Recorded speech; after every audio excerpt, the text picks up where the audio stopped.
देवकी और वसुदेव ने देखा कि उनके सामने 4 भुजाओं वाले शंख चक्र गदा पद्म धारण किए, पीतांबर पहने, कौस्तुभ मणि से विभूषित मुकुटधारी और अत्यंत तेजस्वी भगवान खड़े हैं। उनके शरीर से निकलती आभा से पूरी कोठरी सूर्य के समान प्रकाशित हो उठी। देवकी ने पूछा, प्रभु आप मेरे गर्भ में कैसे आए? आपने ये लीला क्यों की? वसुदेव ने भी प्रणाम किया और उनकी आराधना की। भगवान ने कहा, मैंने ही बार बार धर्म की स्थापना के लिए जन्म लिया है। इस बार मैं कंस का अंत करने और भक्तों की रक्षा करने आया हूँ। फिर उन्होंने वसुदेव देवकी को आदेश दिया, मुझे तुरंत गोकुल ले जाओ।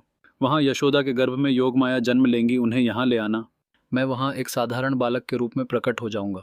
इतना कहकर उन्होंने अपनी 4 भुजाएं समेट लीं और एक सामान्य नवजात शिशु के रूप में परिवर्तित हो गए।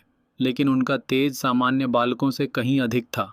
वे शांत थे, रो नहीं रहे थे और उनका शरीर चंद्रमा की तरह शीतल आभा दे रहा था।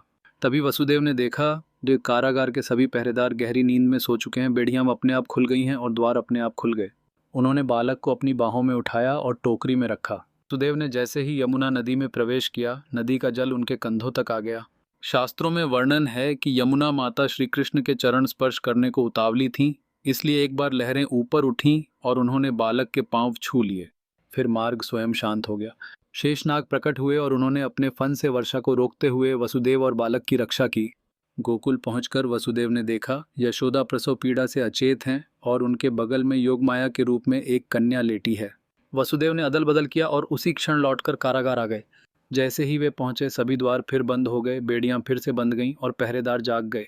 कंस ने उस कन्या को उठाकर पत्थर पर पटक दिया, लेकिन वह उसके हाथ से छूटकर आकाश में चली गई और 8 भुजाओं वाले दुर्गा रूप में प्रकट होकर बोली, अरे मूर्ख, तेरा वध करने वाला कहीं और जन्म ले चुका है। यही थी श्री कृष्ण जन्म की वास्तविक शास्त्रों में वर्णित घटना, जिसमें हर पल